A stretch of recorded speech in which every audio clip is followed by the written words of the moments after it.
Oiê, vou responder a segunda pergunta de 365. O objetivo dessas perguntas é que nós tenhamos um mínimo de conhecimento e profundidade sobre coisas do dia a dia, coisas da nossa vivência, para que a gente não fique no senso comum. Porque mudar é eu acordar e bola pra frente, não consegui de novo, mas... Não, gente, é preciso entender o processo, como que funciona isso, para que a gente não sofra tanto. Inclusive, com relação à pergunta anterior, a gente aprendeu um pouco.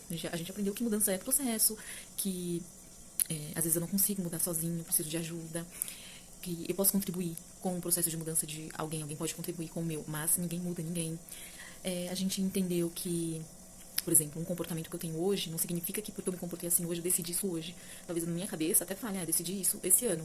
Mas isso é fruto de alguns estímulos que eu já venho recebendo de forma inconsciente ou consciente, mas que eu não enxergue, que é exatamente aqueles estímulos que eu recebi, que são aqueles estímulos que fizeram eu tomar essa decisão. Por exemplo, esse ano eu decidi, na verdade desde o ano passado, eu já tinha começado no ano passado, mas assim foi de forma relaxada, mas esse ano eu vou ter um compromisso maior com a minha questão sedentarismo, né? Mas assim, e aí eu mandei mensagem pra uma amiga, e aí, você vai na academia, o que você tá fazendo, tá? Porque eu já sei que eu preciso de uma pessoa me motivando, porque sozinha eu não vou fazer. Mas não que eu decidi esse ano. Gente, é porque 2023 o ano começou e eu decidi que eu vou ser fitness. Não, eu não vou ser fitness, no exemplo. Eu decidi que eu não vou ter uma vida sedentária. Não, isso começou lá atrás, quando eu comecei a observar, por exemplo, o meu marido. Pô, que legal, ele sempre tá procurando esporte, ele se encontrou no esporte. Quando eu vi o quanto que pra ele é benéfico, quando eu vi que ele incentiva muito a Heloísa, minha filha, por exemplo, a conhecer diversos esportes, praticar, o que é legal. Então, começou com meu irmão, vendo o exemplo do meu irmão, da minha cunhada, de outras pessoas. Cara, e aí, hoje eu me comportei dessa forma, mas não é porque eu decidi isso hoje. Isso vem acontecendo já há um tempo, né? Eu só tomei consciência disso quando eu gravei aquele vídeo sobre mudança, que aí eu pensei sobre isso e cheguei nesse raciocínio. Mas agora a pergunta é no que se baseia, né? Em que tempo se baseia as suas decisões, no passado, no presente ou no futuro. E aí, se fosse antes, no ano passado, eu ia falar que é no futuro. Eu ia falar assim, as coisas que eu decido hoje, eu tô decidindo pensando no meu futuro. Mas aí você vai se aprofundando um pouco, e aí você percebe, por exemplo, que não é bem assim. Porque para qualquer decisão que eu tome, de qualquer forma, a minha cabeça, né, o meu cérebro, ele vai ver o que eu tenho de informação sobre essa decisão, né? Então, onde que ele vai ver isso? Ele vai ver o que eu sei. Então, assim, por exemplo, eu vou tomar uma decisão, deixa eu pensar numa coisa. Eu vou tomar a decisão de mudar de área de trabalho. Mas aí, para eu saber o que eu quero, eu preciso saber o que eu tenho e o que eu não quero. E para saber o que eu não quero, eu preciso checar as informações que eu tenho. Então eu vou lá no passado, o que eu ouvi sobre isso, ou até para buscar uma profissão nova. Nossa, então eu descobri que isso aqui não é legal, isso aqui não paga bem, isso daqui, nossa, eu não vou ter flexibilidade. Onde eu peguei tudo isso? Não é desse presente aqui, são das minhas experiências passadas, do que eu não quero, do que eu vi, do que eu ouvi.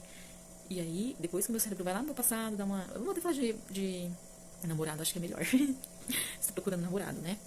Mas aí, cara, você tem que decidir hoje se você aceita ou não.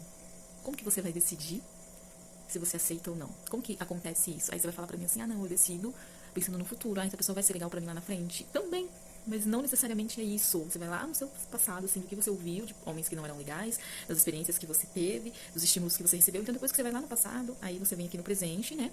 Pô, juntando meu passado com o meu presente, tem uma projeção. E aí você vai no futuro.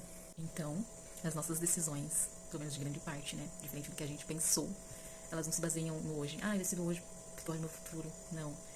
As nossas decisões, elas têm uma pitada ali de passado. E existe o grupo do povo, né? Quem vive de passado é museu, bola pra frente. Mas, amigo, isso é uma coisa de iludido, tá? O passado realmente são memórias. Não dá pra você reviver toda hora, por exemplo, uma experiência ruim, porque diz o povo, né, que estudou, os cientistas, que quando você tem, por exemplo, uma memória ruim, um trauma, toda vez que você pensa sobre aquilo, você revive o trauma. É verdade. Por isso que o que a gente tem que fazer com os traumas do passado?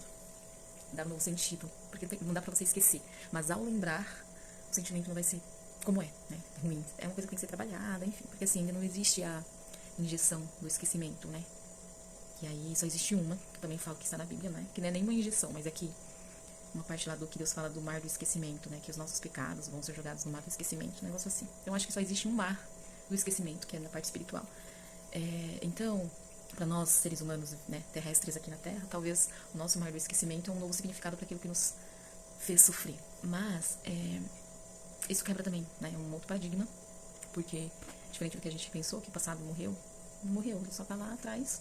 A gente tem que trabalhar bem ele, né, deixar ele lá atrás, porque passou mesmo. Mas ao lembrar, porque você vai lembrar, não tem como, você tem uma história de vida, você tem enfim, uma série de coisas, mas ao lembrar não vai causar dor, né?